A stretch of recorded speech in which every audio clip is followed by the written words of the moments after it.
Narinig nyo na ba yung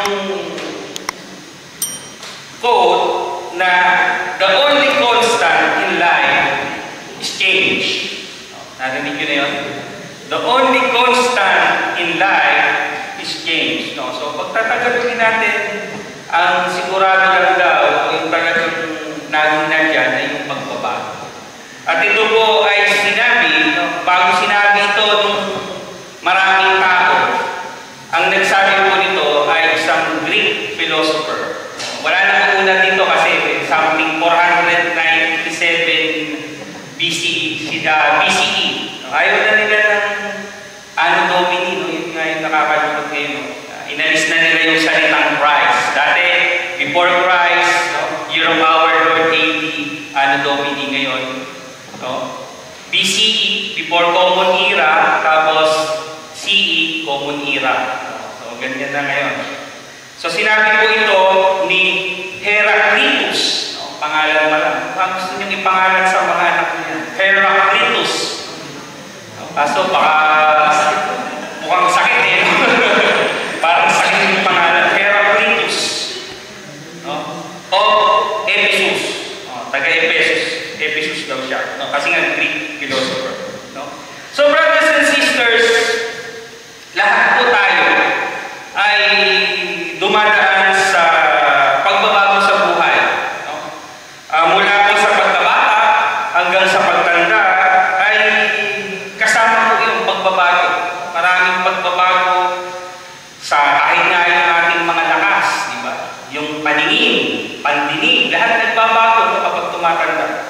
At sa atin po, sa ating buhay bilang mga mananampalataya, ang pagbabago po ay patungo doon sa pagsisisi. So, when we are changed, we are embracing, no? Yung pagbabago, and kalaki po nun ay yung ating pagsisisi, no? Yung repentance. At yung po ang pinakadakilang pagbabago. Yung pagbabago na nakilala po natin ang ating Panginoong Hesus. Bunga ng pagkakilala kay Kristo at pagtanggap sa kaligtasan. No? At ito po yung simbolo ng ating pong series of sermon about baptism. Sa atin po ngayon, mga kapatid, ang isang katanungan po sa atin ay paano ba ang bautismo ay hindi lamang isang ritual, kung hindi ito po ay isang pintuan tungo sa isang tunay at personal na pagbabago. So, brothers and sisters, samahan niyo po ako. Ang pamagat po ng ating pagpupulay, ang tunay na pagbabagong dulot ng bautismo. Tayo pong lahat ay umupo at tayo ay manalangin. Aming Diyos, muli po maraming salamat, Panginoon, sa pribileyo na kami ay nakapagsama-sama upang makapag-aral ng inyong salita. Salamat po sa biyaya ng buhay, Panginoon, na kami narito, kalakasan, at sa pag-iingat po sa amin, Panginoon. Buksan niyo po ang aming mga puso sa pagtanggap ng inyong mensahe, maunawaan namin, Panginoon.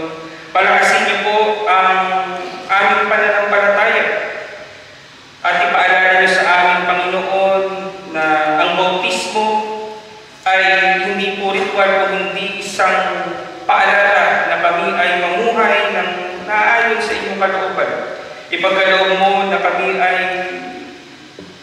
makasunod, Panginoon, sa bawat araw ng aming mga buhay.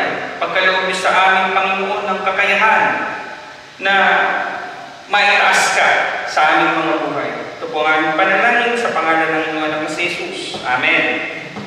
So, brothers and sisters, meron po tayong tatlong pagbubulay sa hapong ito. Ang una po ay somehow nabigyan na natin ng overview last Sunday kung ano ang kahulugan ng bautismo ayon sa Biblia. At sinabi po doon sa Romans 6 verses 3 to 4 na tayo po ay inilibing kasama ng ating Panginoong Jesucristo, at ang bautismo, sabi nga natin, the immersion, ito ay kasama, ay sumisimbolo doon sa paglibing na kasama ang ating Panginoon. At yung kung pag-ahon ay yung kasama tayo ng ating Panginoong Hesus sa muli niyang pagkabuhay. At tayo po ay meron ng bagong buhay. Na-cleanse, no? Meron ng panibagong buhay. At ang bautismo po ay larawan ng pagkamatay ng ating dating buhay. Kaya nga, ang something to think about, buti nga yung ang ating Panginoon nung namatay, di ba 3 days siya. No? Buti nga sa bautismo, pag inilubog ka, no? Hindi namang 3 minutes, no? Kasi 3 minutes, baka mamatay ka na. Inaahon ka naman agad. No? Pero yung symbolism ng mga kapatid, kapag tayo ay inahon, tayo ay nabuhay ng muli. No? At tayo po ay born again. No? So, yun po yung madalas na katanungan, Pastor, kapag ba ay tinanggap ko si Kristo, yung tunay na tumanggap, ako ba ay born again? No? The answer, brothers and sisters, is yes. No? Kapag tunay po tayong sumuko sa Panginoon, tinanggap natin siya bilang tagapagligtas, the moment we surrender our lives, we are born again. So sabihin niyo naman, Pastor, bakit ganun? Parang hindi yata ako nagbago, kunti lang. Oh. Kasi po mga kapatid, yung born again po na yan tinatawag ay back to zero. At ito po ay kalagayan na kailangan natin na magsimula bilang mga sanggol, di ba? Kaya nga ang mga sanggol, mabubuhay ba ang mga sanggol ng mag-isa? Di ba? Sabihin nyo naman si Pastor si Tarzan, namatay, yung magulang, di ba? Sa istorya, nag-plane crash, di ba? Pero sino ba yung pumupok sa kanya? Di ba yung mga unggoy? O, hindi siya nabuhay mag-isa. Kung walang mga unggoy, namatay si Tarzan. O, so ganun din po yun. No? Sa ating buhay, kapag tayo ay na-born again, magbaback to zero tayo at kailangan po natin, no, na along the way, we must live. No? May mag-aalaga, may gagawin tayo para magkaroon tayo ng mas matibay na pananampalataya. Aatin tayo sa mga gawin. So, meron pong proseso. But the moment you surrender yourself to God, you are born again. So, isang event po yun, mga kapatid. So, sa atin po, as we go along, ang sabi natin, the symbolism of baptism is a new birth. At ang symbolism po ng baptism din is salvation. Sabi natin last time, ang hindi po paraan ng kaligtasan ang salvation. Pero kapag ikaw ay ligtas, hindi po pwede na hindi ka magpapabaptize. It's the other way around. So mga kapatid, ang kaligtasan po ay isang biyaya. Ang sabi po sa Ephesians 2 verse 8 to 9, no? We are saved by grace through faith, di ba? At ang bautismo po mga kapatid ay panglabas na pagpapahayag. It is a proclamation, it is a symbolism. Ang sabi po dun sa unang Pedro, chapter 3, verse 21, ang tubig ay larawan ng bautismong nagliligtas sa inyo ngayon. Hindi ito nilinis ang dumi ng katawan, ito'y pangako ng Diyos, buhat sa isang malinis na buti. Iniligtas kayo ng bautismo sa pamamagitan ng muling pagkabuhay ni Kristo. Mga kapatid, ang tubig po hindi po ang tubig ang nagligtas sa atin kung hindi ang gawa po ng ating Panginoong Hesus sa ating mga puso. At ito po yung makikita sa ating pamumuhay. Kasi po, mayroon yung misconception na kapag daw hindi na-baptize, hindi po ligtas. So, we already discussed that. Paano yung mga tao na tumanggap sa Panginoon, yung katabi ni Jesus Christ, di ba? Yung magnanakaw na katabi niya, sabi, ngayon din, isasama kita sa paraiso. Hindi naman na-baptize yun, pero ligtas. Di ba? So, hindi po ito sabihin natin prerequisite, no? O obligatoryo na kailangan kang mabaptize to be saved. But if you have time, yun po yung lagi natin sinasabi. So, kapag may po pwede na hindi ka mapapagtayos. No? So, it is, sabihin natin, asil. No? Ito po ay selyo na tayo ay ligtas if we are baptized. Kung titingnan po natin mga kapatid, we are only talking about water baptism. No? But there is a deeper meaning ng water baptism, mga kapatid, when we are talking about salvation. Yung po kasing kapag tayo ay nabautismohan sa tubig, ito po ay simula pa lamang. But the real issue here, brothers and sisters, we must be baptized by the Holy Spirit. No? Kasi po dito po magkakaroon ng pagbabago. Hindi po yung tubig ang nagpapabago. Kahit po saan pa tayo yan. No? Kahit sa swimming pool ba yan, sa lago, sa dagat, diba? Wala po. Kahit nga yung mga nabaptize pa doon sa mismong Jordan River, kung saan nagbaptize si John. Kapag po hindi ang Holy Spirit ang nagbaptize sa atin, hindi po magkakaroon ng pagbabago. At ito po yung pangatlo natin. Personal na pagbabagong dulot ng bautismo. So, mula po sa pagiging alipin, mga kapatid, pagiging makasalanan, tayo po ay nagkaroon ng bagong kalagayan kay Kristo. At ito pong bautismo, mga kapatid, symbolizes the freedom. No? Kaya nga, alam niyo ba, we have 3F. Ito narinig din na ito dati, way back pa sa mga sermons natin. Meron yung 3F ang mga Kristiyano. Ano yun? Sige ha, may nakaalala ba? The 3F na madalas natin pinipreach. No? Una is feed. No? Kapag ikaw ay doon yung unang stage mo, di ba? Sabi nga natin, na-born again ka, back to zero, sanggol, we must feed. No? Kailangan may tayo, feeding of the word. No? Mayroon tayong partisipasyon sa ating church. No? So, feed. Pangalawa is free. No? Ano yung free? Free from sin. At ito po yung pagbabagong ibinibigay ng banal na Espiritu. No? At yung pangatlo, focus. Ito na yung paglakad natin. Focus on Jesus Christ. Focus na tayo. Iba na yung kalagayan natin. No? So, we are set free, brothers and sisters, no, tayo ay pinalaya na sa kasalanan. At meron po tayong partisipasyon para panatilihin yung ating pamumuhay na naayon sa kalooban ng Diyos. Mga kapatid, the thing is, hindi po makakakilos ang banal na Espiritu sa ating mga buhay kung wala po din tayong desire. No? Kasi isipin nyo na lang, hindi nyo ba itatanong sa inyong mga sarili, Pastor, bakit kaya ang dami-daming masamang tao? Bakit kaya ang dami-daming hindi naniniwala sa Diyos? Makapangyarihan ang banal na Espiritu. Diba? Hindi nyo ba natanong minsan yun? Bakit hindi na lang maniwala lahat yung mga tao na yan at ang lahat ng masamay magbago? Diba? Bukod sa binigyan tayo ng kalayaan ng Diyos nung simula't-simula pa.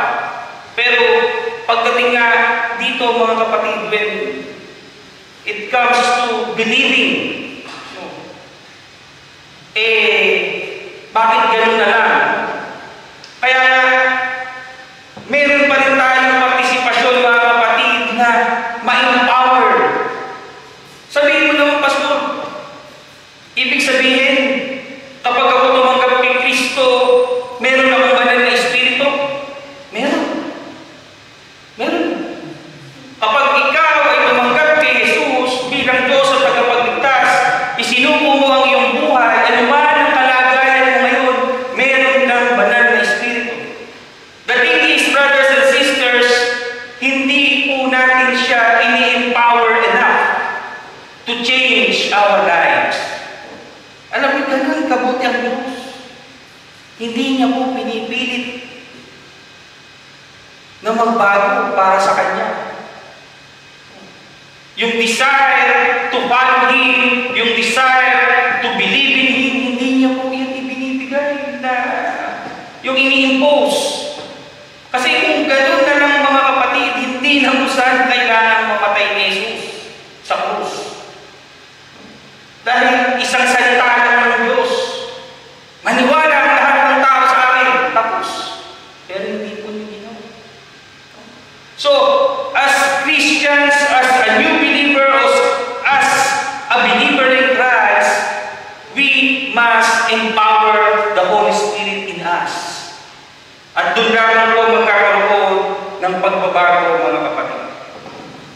So, as we learn from Apostle Paul, work out your salvation. So, mga kapatid, sa pag-aaral natin, ano ba ang trabaho ng banal na Espiritu? Diba? Tagapagpaalala, taga-comfort. Pero paano ka i-comfort kung hindi mo alam ang mga pangako ng Diyos? Paano ka paaalalahanan kung wala kang alam sa Biblia? Ano? Diba? Wala siyang i-empower. Parang isang lalagyan na ain't nothing here. Wala pong laman. So brothers and sisters, we have the responsibility to fill our containers. Para in times of needs, in times of trouble, ang banal na Espiritu may ipapaalala, may ilalabas para makatulong sa atin. So brothers and sisters, napakasimple po ng mga mensahe nito, pero ang problema natin sa mga bagong panahon ngayon and as believers right now is yung pagsunod. Ano yung mga implikasyon nito? Ano yung mga aplikasyon nito sa ating mga puso, sa ating mga buhay, mga kapatid? Kung tayo po ay nabautismo na, ang tanong, nakikita ba ang pagbabago sa ating buhay? Meron namang pastor, pero a little bit. No. So, ano ba yung mga bagay na sing-sing? No. Kasi kailangan daw may magbabago eh. So, mga kapatid, hindi ako sabihin natin, hindi ako 100% agree doon sa pagbabago mabilis. I agree, may mga tao na binago talaga ng Diyos na talagang subito. But the reality, mga kapatid, is mahirap talagang magbago. Amen? O nagbago na talaga kayo, ako na lang din. No, mahirap magbago, mga kapatid. Magbago lang ng diet eh, di ba? Magpapayat lang, ang hirap. Hindi magpuyat, huwag nang ma-stress. No. Napakahirap, di ba? Huwag nang mag-worry. Yan ang pinaka-number 1 kasalanan natin. No, na hindi pa natin masurrender sa Diyos. Mag-worry. Lahat binu-worry natin, di ba? Pati yung pagkunti ng buhok natin, binu-worry natin. Lahat, di ba? Lahat yan, worry yan. Yung pagbabakasyon natin, di ba? Kung may enough budget ba tayo, worry yan, di ba? Lahat. Makakapagbakasyon ba ako, pastor? Wala kang peri. O, yung iba naman, may peri nga. Pastor, konti naman yung pera ko. May pera, pero hindi ganun kadami. Tapos sasabihin ko, pastor, makakapanghinayang naman mag-ano. Mahal ko talagang maging masaya, mga kapatid, face the reality. No? May mga uuwi ng Pilipinas. No? Sabi niya, baka sabihin niyo nun, pastor, hindi kaya ako sinambawang ko. Alam ko, yung mga uuwi dyan, may marami ng naipon. So, talagang may mga worries tayo, pero ang kailangan dyan, mga kapatid, is tayo we are living now in the Spirit.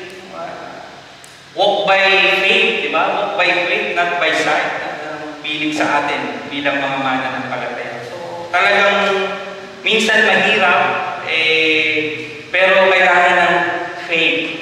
Kaya nga, di ba? Pananalig talaga. So, brothers and sisters, yung mamuhay tayo ng bago araw-araw, yun ang kailangan naman, mayroong pagbabago sa bawat araw.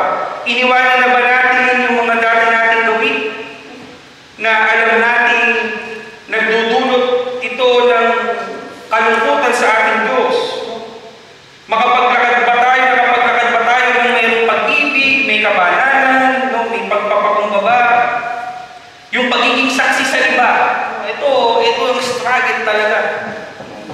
Napakahirap pa sa atin, marami ng matagal na mananampalataya. Minsan, daig pa nga tayo ng mga kailan lang nakakilala, pero sobrang hilig sa Panginoon. May nakita sa bus. Uy, ano ba? Nag-church na ako, nakapag-share na siya, blah, blah. Pero tayo, minsan, tinatanong na tayo, hindi pa tayo makasagot. Dahil natatakot tayo, baka mamaya, mali yung masagot natin. Di ba? Ganun tayo eh. Pero brothers and sisters, no, kasama yan sa mga pagbabago. Kasama yan sa pag-grow natin, mga kapatid. Yung pagiging saksi sa iba. At yung pang-apat natin na application is yung lalo ba tayo nagtitiwala sa Diyos? Nagtitiwala tayo doon sa kapangyarihan ng banal na Espiritu sa ating mga buhay. Yun kasi yung pinakamahirap minsan, no? Ang struggle ng mga mananampalataya kadalasan, the more we know, no? Lalo tayo sumasala. No? Mas marami tayong alam minsan, lalo tayo minsan nagiging masyado tayong technical, nagiging conscious tayo madalas, kaya ang nangyayari, hindi na tayo nagre-react. Kasi mamamaya, mali ba yung masabi ko? O kaya mali ako ng interpretation, maraming ganyan. So, minsan, nagkakaroon tayo ng pananahimik. At yung kawalan natin ng desire to change for the better. Kaya nag-grow. Kaya yung, alam niyo yung nakaraang gawain talaga ng mga yun.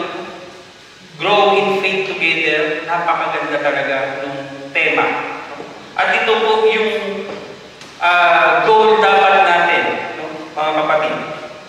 Na tayo ay lumalago. Change for the better, not for the worse. No? Yun naman ang lagi. Dapat tayo nag-elevate. No? Pabuti ng pabuti, paganda ng paganda, pabait ng pabait. Yan. Sana yung payaman ng payaman, pwede sana. Huwag na lang maghirap. Mamintain na lang natin yung status natin. Diba? Okay na yun. Kasi mahirap talagang ilan na lang talaga yung talagang financially able, na may financial freedom. Kasi nga ba ng may financial freedom? Pastor, parang mali ka ng komplikasyon. Wow! Kasya-shopping lang kasi niya kahapon. No, sana all. No? Sana all. Yan. Oo, yung kasi maganda kay brother, din kinikling. Yan. Siya lang yung madalas nakakapag-shopping. Dapat subukan din natin. Yan. Subukan din natin. Tunay na mga kapatid na it's just, a changing of mind. Na kailangan natin magbago ng pananaw. So brothers and sisters, again, ang bautismo po ay hindi lang isang seremonya, kung hindi isang deklarasyon ng bagong buhay. Sa pamamagitan nito, ipinapahayag natin na patay na ang dating tayo. At tayo po ay nabuhay na ng muli ng para kay Jesucristo. Kaya mga kapatid, ito po ay paalala sa atin araw-araw. Sa atin po na mga nabaptize na ipamumuhay ba natin yung tamang pagbabago? Yung tunay na pagbabago na naaayon sa kalooban ng Diyos, sa isip, sa salita at sa gawa, panatang mga bayan. So dapat po ganun tayo. Na tayo ay patuloy na nagkakaroon ng